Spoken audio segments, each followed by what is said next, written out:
आज देखेंगे पंचवर्षीय योजना। ठीक है, पंचवर्षीय योजना का दीर्घकालिक उद्देश्य।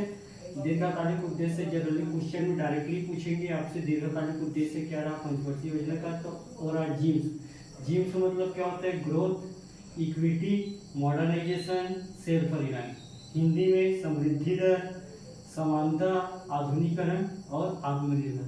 प्रकार से जनरली हम लोग ये समझेंगे कि हमारा पंचवर्षीय योजना 4 फेज में रहा है। ठीक है, तो 4 फेज में कौन से पंचवर्षीय योजना कौन से फेज का है, तो इससे हम ये डायरेक्टली क्वेश्चन बनेगा कि फर्स्ट फेज का पंचवर्षीय योजना किस प्रकार रहा, सेंट्रलाइज रहा कि डिसेंट्रलाइज रहा कि आदेशात्मक रहा कि निर्देशात्मक रहा।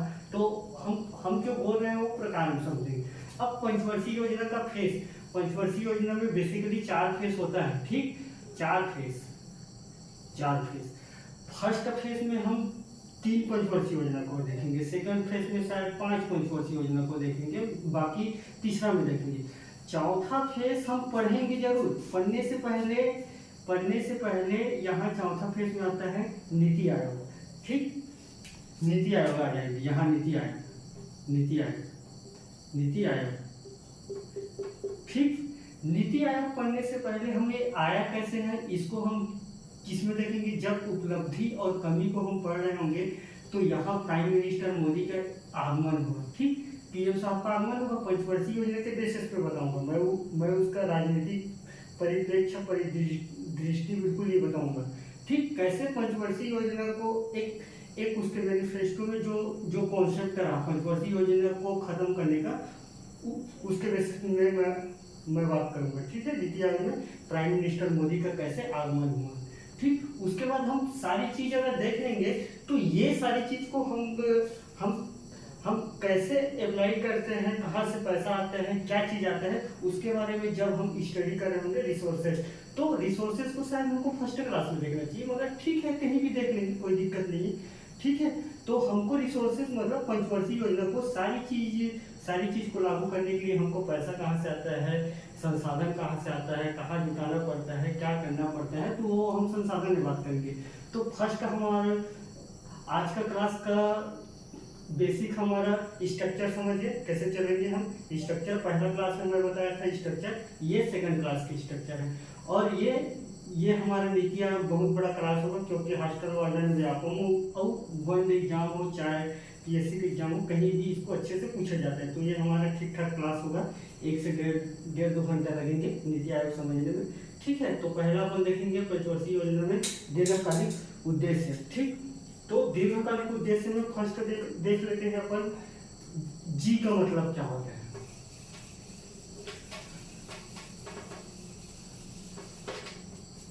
ठीक, जी का मतलब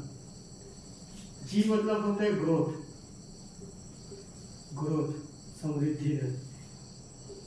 समृद्धि दर।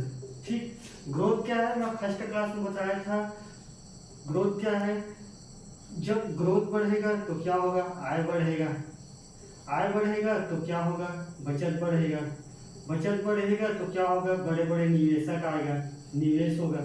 ठीक, जब निवेश होगा तो क्या होगा, बड़े बड़े औद्योगिकीकरण होगा, औद्योगिकीकरण होगा तो क्या होगा, रोजगार एम्प्लॉयमेंट होगा तो क्या होगा, अल्टीमेटली हमारा समृद्धि दर बढ़ेगा। तो उसी को बोलते हैं ग्रोथ। तो हमारा कहीं ना कहीं हम 12 पंचवर्षीय योजना में अपना ग्रोथ को देखेंगे। ठीक है, कैसे ग्रोथ हुआ। ठीक है, लंबे समय तक ग्रोथ होगा ना। 1955 की पंचवर्षीय योजना अलग रहा होगा, 2011 का अलग रहा होगा, तो कहीं ना कहीं हम ग्रोथ करते चले हैं ना कंटिन्यूअस।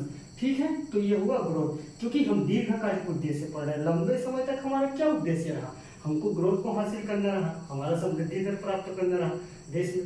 ठीक है, यहाँ तक एकदम क्लियर है ग्रोथ क्या है। तो 12 पंचवर्षीय योजना में कहीं ना कहीं हमारा ग्रोथ दर हमेशा बढ़ा है, थोड़ा बहुत कहीं ना कहीं हम घटे हैं, तो उसका कारण देख लेंगे, रीजन देख लेंगे क्यों घटे। ठीक है, बात यहाँ तक समझ आए। ठीक, तो पहला सब ग्रोथ के मतलब क्या होते हैं, समृद्धि दर के मतलब क्या है, आय बढ़ेगा, बचत बढ़ेगा। ठीक है, बचत बढ़ने के साथ साथ उसका निवेश बढ़ जाएगा, निवेश बढ़ेगा तो औद्योगिकीकरण आएगा, औद्योगिकीकरण आएगा तो रोजगार एम्प्लॉयमेंट होगा, और अल्टीमेटली क्या है, जीवन स्तर में हमारा क्या हो रहा है, सुधार हो रहा है। ठीक, जीवन स्तर में सुधार हो रहा है। ठीक, जीवन स्तर में सुधार हो रहा है, तो इसी को बोलते हैं ग्रोथ। हम ग्रोथ कर रहे हैं ना, ठीक है, बात यहाँ तक समझ आ गया, एकदम क्लियरिटी है, ठीक, किसी को कोई डाउट? ठीक, अब देखेंगे जी का मतलब क्या है।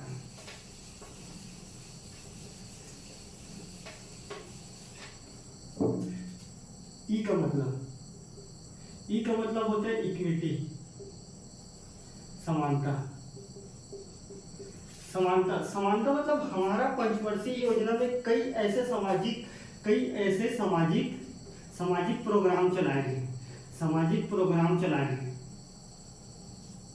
प्रोग्राम, ठीक, सामाजिक कार्यक्रम चलाए हैं, जिसमें हमारे समाज की जो आर्थिक स्थिति है, जीवन, शिक्षा है, खान पान है, हर चीज में कहीं ना कहीं हमारा जो अमीरी और गरीबी के जो खाई है, कहीं ना कहीं हम कई ऐसे पंचवर्षीय योजना में हम काम किए हैं, जो आज उस खाई को हम मिटाने में शायद सक्षम नहीं है, बाकी सक्षम धीरे धीरे हो रहे हैं, ठीक है। तो हम कई पंचवर्षीय योजना में समानता को लेकर समाज को उठाने का काम किए हैं, समाज में शिक्षा देने का काम, समाज को नया आधुनिकीकरण से जोड़ने का काम।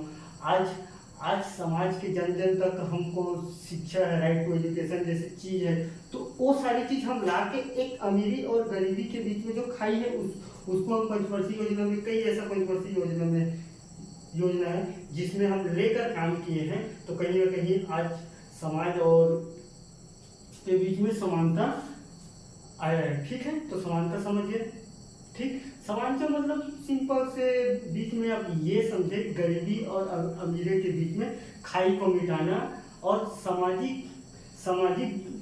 समाजीकरण के प्रोसेस में आगे बढ़ाना गरीबी को, ठीक है। बात यहाँ तक समझ आ गया, ठीक। तीसरा है एम, मॉडर्नाइजेशन। एम का मतलब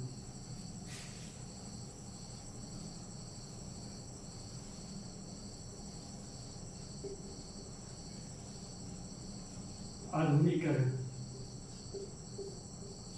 आधुनिकीकरण मतलब बेसिकली होता कुछ नहीं है, जैसे कि पहले हम ट्रेडिशनल रूप से, पारंपरिक रूप से जो काम करते थे उसको आज आधुनिक तरीके से करते हैं। जैसे कि मान लो जाए, मैं अगर एग्रीकल्चर की बात करूं तो पहले क्या करते थे, नांगर में जोतते थे, पहले क्या करते थे, लकड़ी के नांगर में जोतते थे, पहले क्या करते थे, एग्जाम्पल में मैं अगर मॉडर्नाइजेशन की सिंपल से बात करूं, पहले क्या करते थे, लकड़ी के हल से खेतों का जुताई करते थे। आज क्या कर रहे हैं, लकड़ी के हल के छोड़ ट्रैक्टर है, जो ट्रैक्टर है उससे जो हल है, लोहे की हल से जुताई कर रहे हैं। तो कहीं ना कहीं हम मॉडर्नाइजेशन की तरफ बढ़ रहे हैं ना, बढ़ रहे कि नहीं बढ़ रहे। जैसे कि राजीव गांधी 1985 या 87 के बीच में आया था, तो राजीव गांधी ने क्या लाया, कंप्यूटरीकृत लाया कि नहीं लाया, कंप्यूटरीकृत हुआ कि नहीं हुआ, उस समय कंप्यूटरों का विकास हुआ अच्छे ढंग से। तो कहीं ना कहीं हम मॉडर्नाइजेशन की चीज बढ़ रहे हैं। और आज क्या है, आज हम बिटकॉइन है, जो आभासी मुद्रा है, बिटकॉइन, ब्लॉकचेन सिस्टम जैसे चीजों में काम कर रहे हैं। आधुनिकीकरण के 4.0 क्रांति में हम आज पहुंच चुके हैं, जिसमें एआई का भी हम इस्तेमाल कर रहे हैं। तो कहीं ना कहीं हमारा मॉडर्नाइजेशन बढ़ते जा रहा है, ठीक है। तो 2017 तक पंचवर्षीय योजना रहा है, बाकी कहीं ना कहीं नीति आयोग में भी तो है मॉडर्नाइजेशन का कॉन्सेप्ट, ठीक है। तो कहीं ना कहीं मॉडर्नाइजेशन में हम आगे तो बढ़ रहे हैं ना। पहले क्या करते थे, पहले कंप्यूटर नहीं था। 1950-55 की बात करें तो हमारे पास कंप्यूटर की ज्ञान के बारे में अनभिज्ञता था। और आज क्या है, आज हम एआई को भी जान रहे हैं, आर्टिफिशियल इंटेलिजेंस की भी बात कर रहे हैं। आर्टिफिशियल इंटेलिजेंस से होने वाले जो क्वांटम सेंसर उस पर आज काम चल रहे हैं। छोटे छोटे प्रोटॉन न्यूट्रॉन के बारे में स्टडी चल रहे हैं, क्वांटम सेंसर के बारे में, आईसी के बारे में बात कर रहे हैं, इंटरनल सर्किट के बारे में बात कर रहे हैं। तो कहीं ना कहीं हम मॉडर्नाइजेशन के की ओर अग्रसर तो हो रहे हैं ना। पहले आभासी मुद्रा की बात नहीं होता था, आज आभासी मुद्रा की बात होने लगा। जैसे कि बिटकॉइन है, बिटकॉइन से रिलेटेड ब्लॉकचेन एक सिस्टम है। तो कहीं ना कहीं ब्लॉकचेन सिस्टम मतलब समझ रहे हो, जैसे कई बिजनेस लोग बोलते हैं ब्लॉकचेन सिस्टम का मतलब क्या होता है कि किसी भी चीज को खरीदने से कंप्यूटर में उस सब का एक चयन रूपी सामने में दिखाई देता है, उसी को बोलते हैं ब्लॉकचेन, ठीक है, तो आज कहीं ना कहीं हम ब्लॉकचेन सिस्टम से जुड़ पा रहे हैं ना, तो कहीं ना कहीं मॉडर्नाइजेशन के प्रोसेस में हम समझते हैं कंटिन्यू सतत प्रक्रिया का बिल्कुल विकास की ओर है। ठीक है, तो उसको बोलते हैं मॉडर्नाइजेशन।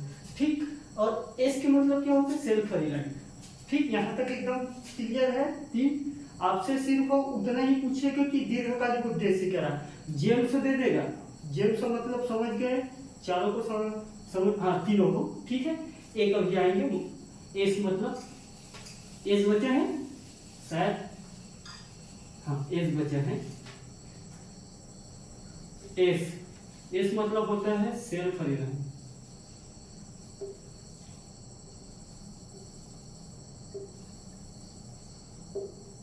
आत्मनिर्भर, आत्मनिर्भरता। ठीक, आप खड़ी पाई और ये आप खड़ी पाई सीरो रेखा को अपने हिसाब से देखें। ठीक है, सुन के ये आत्मनिर्भर है ना, खड़ी पाई है, सीरो रेखा शायद हिंदी में बोलते हैं, उसको अपने हिसाब से देखें। ठीक, आत्मनिर्भर। आत्मनिर्भर को इसी को बोलते हैं कि आयात प्रतिस्थापन भी बोलते हैं। आल्सो आयात प्रतिस्थापन, इनकम सब्स्टिट्यूशन इंग्लिश में। ठीक है, इनकम सब। आत्मनिर्भर के मतलब क्या है? इसको और नामों से जाना जाता है ना, सेल्फ रिलायंट को। ये चीज देखिए, पूछ सकते हैं इसी को और किन नामों से जाना जाता है करके। ठीक, सेल्फ रिलायंट का मतलब क्या होता है कि जो चीज हमको चाहिए उस चीज के बारे में हम प्रोडक्शन करें, न कि हम बाहर से मंगाएं, उसी को बोलते हैं आत्मनिर्भर। तो हम क्या करते थे, हमारा देश जब आजाद हुआ था, हम तो कच्चा माल के रूप में थे, यहाँ कच्चा माल देते थे, बाहर वाले बना के फिर हमसे ही बेचते थे, हमसे ही पैसा कमाते थे। ठीक है, यहाँ तक एकदम क्लियर है। अब जब हमसे पैसा कमा रहे हैं तो हम जो चीज बनाना चाह रहे हैं उस चीज का हम प्रोडक्शन पे ध्यान दें, प्रोडक्शन इकोनॉमी पे ध्यान दें। एक कॉन्सेप्ट पे चलते हैं प्रोडक्शन इकोनॉमी। प्रोडक्शन इकोनॉमी के मतलब क्या है? अगर किसी भी चीज का मैन्युफैक्चरिंग करना है, अब भाई मैन्युफैक्चरिंग करने के लिए तुम अगर बाहर से अगर मैन्युफैक्चरिंग करना है और सारी चीज को अगर बाहर से मंगा रहे हो, तो अगर बाहर से मंगाओगे तो क्या होगा? हमारा जो आयात का बिल है वो तो बढ़ेगा ना। तो क्या होगा, अगर हमको 20 कुंटल 20 केजी मान लो, सिंपल सी एग्जांपल, 20 केजी मान लो सोना चाहिए, सोना। अब ये सोना से हमको हार बनाना है, हार, रानी हार या कुछ शादी का सीजन चल रहा है। ठीक है, तो ये सिंपल सी एग्जांपल में समझो, हार बनाना है। अब हमारे भारत देश में 20 केजी सोना का प्रोडक्शन नहीं होता, बट यहाँ 17 केजी, 15 मान लो, 15 केजी प्रोडक्शन होता है। अब भैया 15 केजी अगर प्रोडक्शन हो रहे हैं तो हम 5 केजी ही बाहर से मंगाए ना, 5 केजी ही बाहर से मंगाए, तो 5 केजी मंगाएंगे तो ये 20 केजी पूरा हो जाएगा। मगर हम क्या कर रहे थे, हम ये पूरा का पूरा 20 केजी मंगाते थे बाहर से, आयात करते थे, आयात करते थे। अब आयात कर रहे हैं तो क्या होगा, जो हमारा आयात बिल है, बाहर पैसा हम खरीद रहे हैं, तो हमारा आयात बिल क्या हो रहा है, हमारा आयात बिल क्या हो रहा है, और आयात बिल हो रहा है तो इसी को टर्मिनोलॉजी में क्या बोलते हैं, फॉरेक्स कम हो रहे हैं हमारा, फॉरेक्स विदेशी मुद्रा भंडार कम हो रहा है, क्योंकि हमको खरीदने के लिए विदेशी मुद्रा चाहिए। इसी कारण बोलते हैं सेल्फ रिलायंट करो, अपना प्रोडक्शन करो, अपना बनाओ, अपना बेचो, तो इससे क्या होगा, देश का जीडीपी बढ़ेगा। ठीक है, जीडीपी मतलब समझ रहे हो बात, जीडीपी मतलब होता कुछ नहीं है, सिंपल से भाषा में मैं अगर समझाऊं, जीडीपी का मतलब क्या होता है कि आप जो भी चीज का प्रोडक्शन करते हो, प्रोडक्शन के साथ साथ बनाते हो, बेचते हो, खरीदते हो, बाहर भेजते हो, सभी चीज का जोड़ घटाना को ही जीडीपी बोलते हैं। बात समझ में आया यहाँ तक, सारी चीज का जोड़ घटाना। अगर मैं टेक्नोलॉजी में बात करूँ तो क्या है, 3 सेक्टर होता है, प्राइमरी, सेकेंडरी, टर्सरी। प्राइमरी में क्या प्रोडक्शन करेंगे, सेकेंडरी में मैन्युफैक्चरिंग, टर्सरी में सर्विस सेक्टर, तीनों का जोड़ घटाना। सिंपल से बात करूं तो क्या करोगे, सर तुम्हारा जितना प्रोडक्शन कर रहे हो, बना रहे हो, उसको बेच रहे हो, कुछ चीज को बाहर भेज रहे हो, इसी का जोड़ घटाना का जो परसेंटेज निकलते हैं उसी को जीडीपी बोलते हैं। बात समझ में आ रहा है? जीडीपी मतलब समझ गए। तो हम किस चीज पर बल दिए? खुद का प्रोडक्शन करो, आत्मनिर्भर। जो चीज हमको चाहिए प्रोडक्शन करो, उतने में ही बनाओ। बाहर से अगर मंगाएंगे तो जो हमारा आयात भी है वो बढ़ेगा। बात समझ में आया? यहाँ तक एकदम क्लियर है? ठीक। तो हमारा दीर्घकालिक उद्देश्य क्या रहा है? James, JEMS। ग्रोथ के मतलब समझ गए, ई का मतलब समझ गए, एम का मतलब समझ गए, एस का मतलब। आपसे सिर्फ क्वेश्चन पूछेगा दीर्घकालिक उद्देश्य क्या रहा। ठीक है, आप तो पूरा समझ गए हो। ठीक, अब भूलोगे नहीं। ठीक, तो यहाँ तक मैं शायद बात हो चुका है।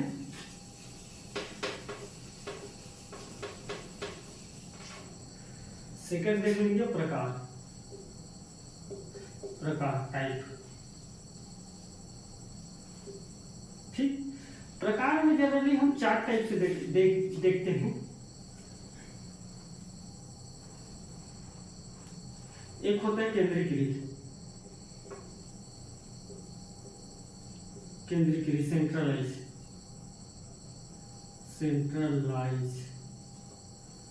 ठीक, CENTRALIZED। ठीक, सेंट्रलाइज सिस्टम। ठीक, दूसरा डिसेंट्रलाइज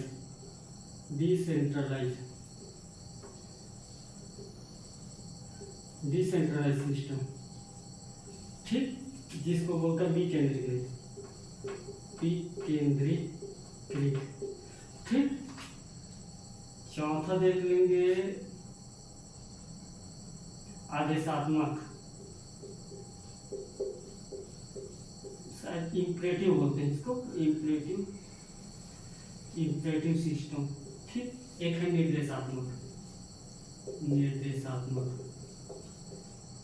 ठीक, निर्देशात्मक सिस्टम। ठीक, प्रकार से हम ये समझेंगे कि कौन से पंचवर्षीय योजना किस प्रकार का रहा। बात समझ में आए? ठीक, पहले देखेंगे सेंट्रलाइज सिस्टम क्या होता है। ठीक, सेंट्रलाइज सिस्टम के मतलब बेसिकली वो होता है कि जो नीति निर्माण का काम होगा। ठीक, नीति निर्माण का काम ऊपर लेवल में होगा, ऊपर लेवल में। ठीक, जो नीति निर्माण का काम है वो ऊपर लेवल में होगा। मतलब क्या हो रहा है? सुपर कैबिनेट के काम में करे। एक ऊपर में नीति निर्माण होगा जिसमें निजी का भूमिका, प्राइवेट का भूमिका बिल्कुल सभी नहीं रहेगा, उसको बोलेंगे केंद्रीकृत। मतलब क्या होगा? जैसे कि ये सेंट्रल गवर्नमेंट सरकार है, ये बैठा है, यहाँ नीति निर्माण का काम होगा और नीचे तक पूरा आएगा। यहाँ किसी का भागीदारी नहीं होगा, बीच में प्राइवेट का भी भागीदारी नहीं होगा। बाकी प्राइवेट का कुछ हद तक रहता है, ऐसा एकदम डायरेक्टली रूप से नहीं रहता, इनडायरेक्टली रूप से रहता है, उसको बोल देंगे केंद्रीकृत। तो इससे हमको कैसे पूछेंगे कि कौन सा पंचवर्षीय योजना किस प्रकार या किस टाइप से रहा। प्रथम फेज केंद्रीकृत, विकेंद्रीकृत, आदेशात्मक, निर्देशात्मक, ऐसे बन सकते हैं। ठीक, तो केंद्रीकृत का मतलब क्या होता है? जो सुपर कैबिनेट के रूप में कोई अगर नीति निर्माण का काम हो रहा है। नीति निर्माण मतलब किसी भी चीज को चलाने के लिए जो नियम पूर्वक चीजों बनाया जाता है उसको बोलते हैं नीति निर्माण। ठीक, नीति बनाए जाते हैं कि उसमें क्या क्या होना चाहिए, कैसा होना चाहिए, कैसा क्रॉस होना चाहिए, अगर कोई गलती कर रहा है क्या कानून, क्या होना चाहिए, उसके बारे में। अगर कोई हम पंचवर्षीय योजना का काम बना रहे हैं, मतलब नीति निर्माण कर रहे हैं, और नीति निर्माण क्या करें? ऊपर लेवल से नीचे तक आ रहे हैं, तो क्या हुआ? टॉप डाउन अप्रोच हुआ। टॉप डाउन अप्रोच हो रहा है यहाँ। ठीक, तो टॉप डाउन अप्रोच हो रहा है, यहाँ निजी का भूमिका बहुत कम है, निजी का भूमिका कम। ठीक, बहुत ही कम निजी की भूमिका, उसको बोलते हैं केंद्रीकृत मतलब समझ गए? टॉप डाउन अप्रोच, ऊपर नीति निर्माण, नीचे तक ऐसा फैला है, जिसमें निजी का भूमिका बिल्कुल सभी नहीं, साफ है। निजी का भूमिका थोड़ा बहुत है, उतना ज्यादा नहीं है। ठीक, उसको बोलेंगे केंद्रीकृत। तो इससे हम ये देखेंगे कि कौन से पंचवर्षीय योजना इस टाइप से रहा है। आज क्या हो रहा है? आज निजी का भूमिका है, जैसे कि PPP मॉडल आप सुनते होंगे, शायद कहीं पूछा था किसी भी एग्जाम में, शायद व्यापक में पूछा तो पीपीपी मॉडल क्या होता है, तो पीपीपी मॉडल क्या है, अभी नीति आयोग वाला है। प्राइवेट का भी बहुत सारे ही चीजों में भागीदारी रहता है। आज सरकार जो भी चीज अधोसंरचना अगर डेवलपमेंट करता है तो प्राइवेट का भी इन्वेस्ट रहता है ना, शेयरिंग रहता है कि उस अधोसंरचना में काम करने के लिए। ठीक है, तो केंद्रीकृत मतलब समझ गया, यहाँ एकदम क्लियर है केंद्रीकृत मतलब। ठीक, यहाँ तक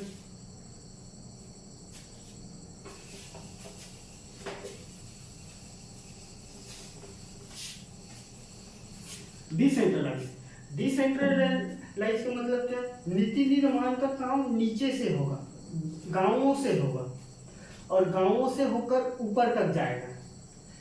तो इसमें क्या है, ग्रामीण लोगों को भी देख रहे हैं। उस समय क्या होता था, बना देता था, नीचे लेवल में जाता था। इसमें क्या है, नीति निर्माण का काम नीचे लेवल में होगा, नीति निर्माण का काम नीचे लेवल में होगा, नीचे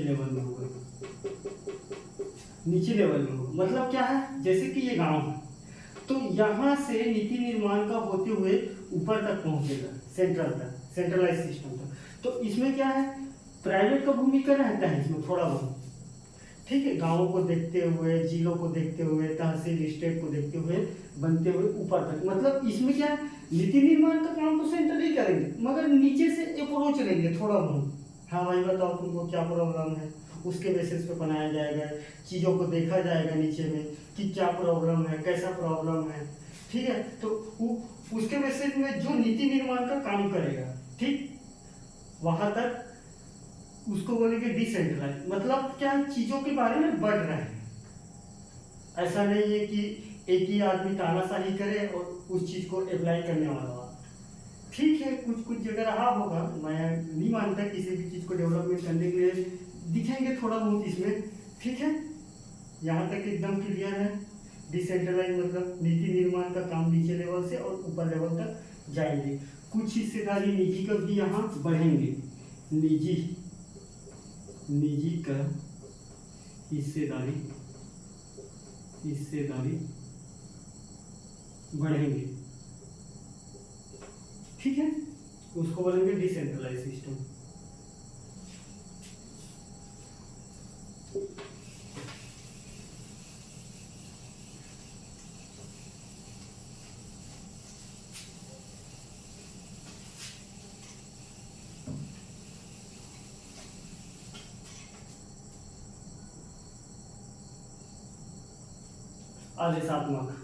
आदेशात्मक के मतलब क्या है, नीति निर्माण का काम।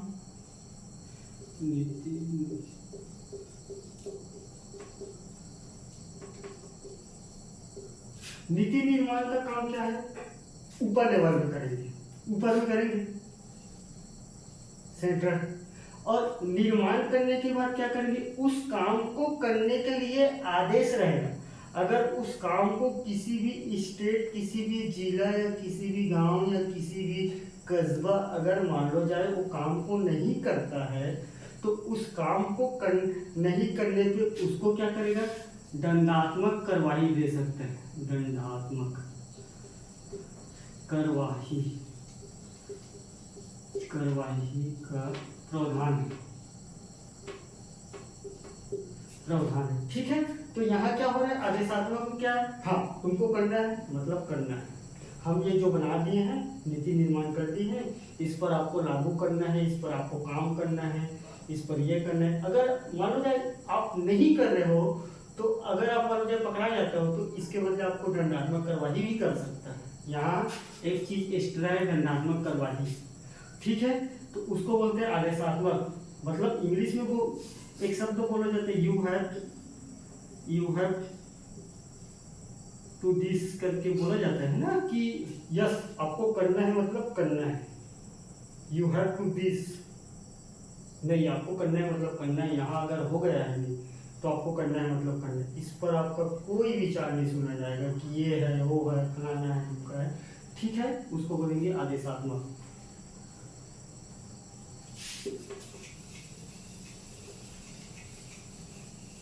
एक है निर्देशात्मक।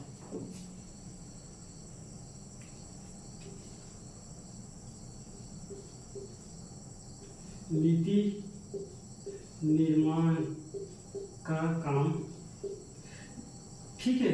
ऊपर लेवल, ऊपर ऊपर मतलब सेंट्रल, ठीक है, सेंट्रल ऊपर प्लस प्राइवेट, प्राइवेट के यहाँ भागीदारी बढ़ जाएगा, भागीदारी बढ़ जाएगा, उसको बोलेंगे निर्देशात्मक, ठीक है। सबको देखते हुए हुए जो नीति निर्माण का काम करता है उसको बोलेंगे निर्देशात्मक, ठीक है। एक निर्देश रहता है कि आपको यहाँ यहाँ तक ऐसा करना है, वो करना है, मतलब करना है, ठीक है। बात समझ में आया, ठीक। नीति निर्माण का काम, जैसे कि एलपीजी रिफॉर्म, ये निर्देशात्मक था।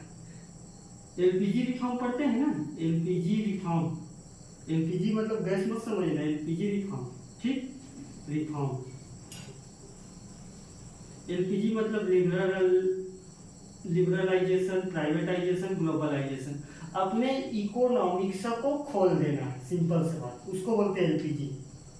अपना जो बंधक इकोनॉमी था, ठीक है, लाइसेंस राज, फीताशाही राज, लाल परमिट राज, ठीक है, इससे क्या होता था, अफसरशाही। किसी भी चीज को काम करना है तो आपको परमिशन के लिए बार बार भटकना पड़ता है, ठीक है। कोई बाहर से इन्वेस्टर आ रहा है तो यहाँ क्या हो रहा है, एलपीजी मतलब बहुत सारे चीज पोर्शन को खोल देते थे, ठीक है। हमारे इकोनॉमिक्स पे आप आओ, यहाँ बिजनेस डालो, लोगों को रोजगार मिले, ये मिले, वो मिले, ठीक है, उसको बोलते हैं एलपीजी रिफॉर्म।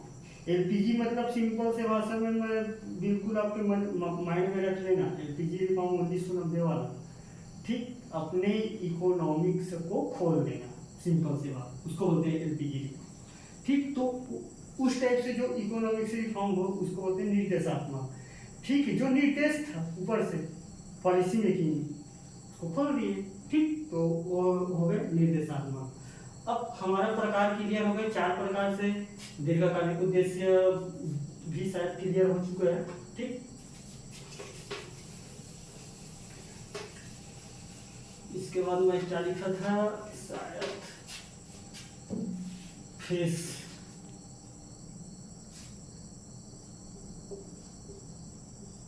फेस, पहला face, second face, third phase, fourth face, इसमें नीति आयोग, ठीक।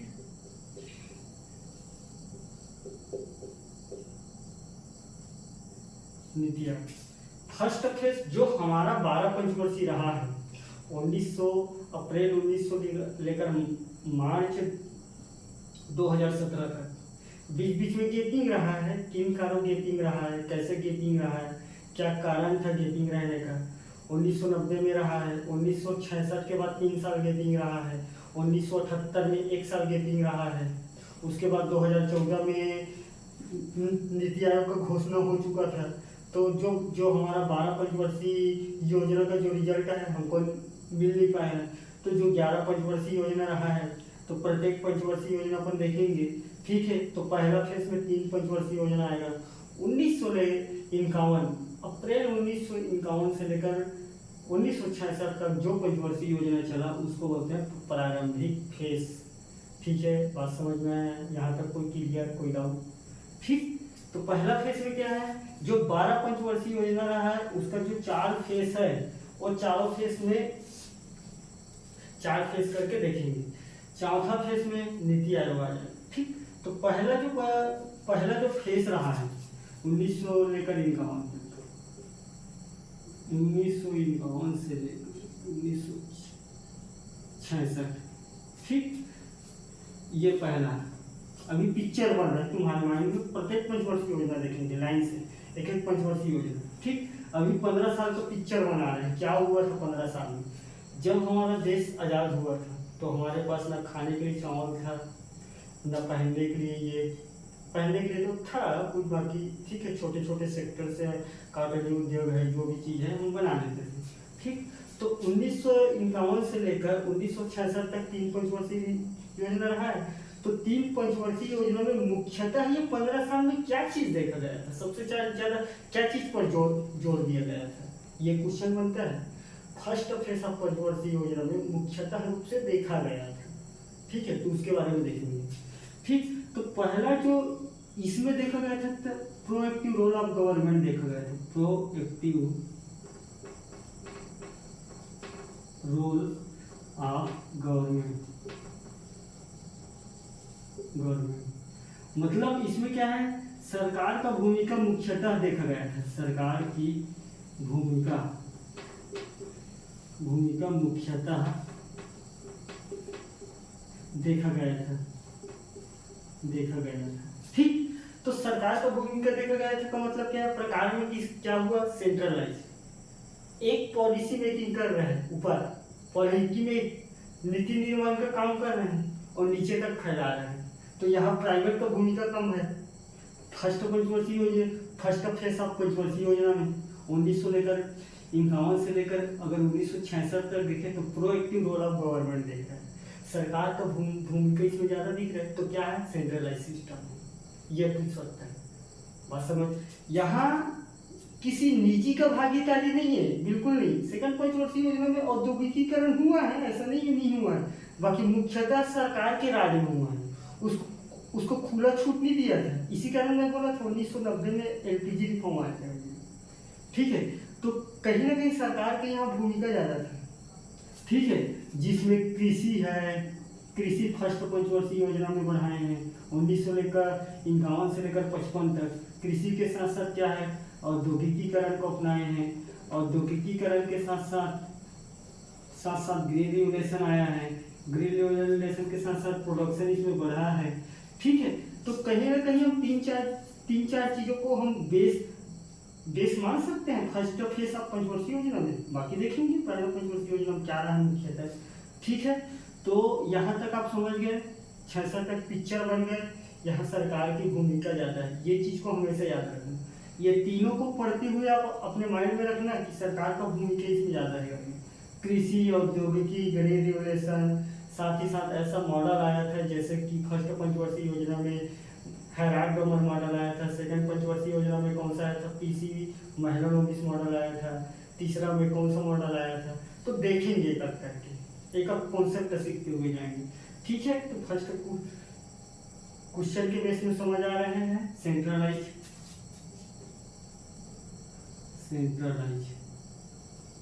ठीक, सेंट्रलाइज सिस्टम, ठीक, केंद्रीकृत है ये, क्योंकि यहाँ सरकार की भूमिका एक था, प्राइवेट का भूमिका बिल्कुल नहीं था। तो अब देख लेते हैं पहला पंचवर्षीय योजना। यहाँ से हमारा 12 पंचवर्षीय योजना कंटिन्यू पढ़ेंगे। ठीक है, समझ आया।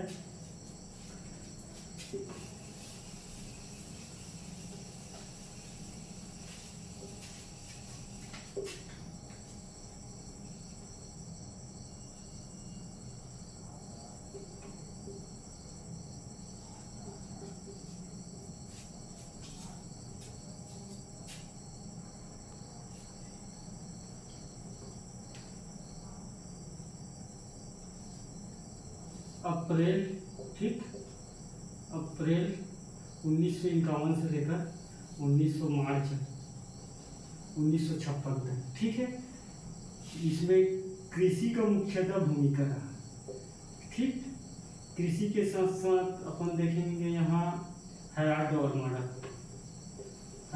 Domar model.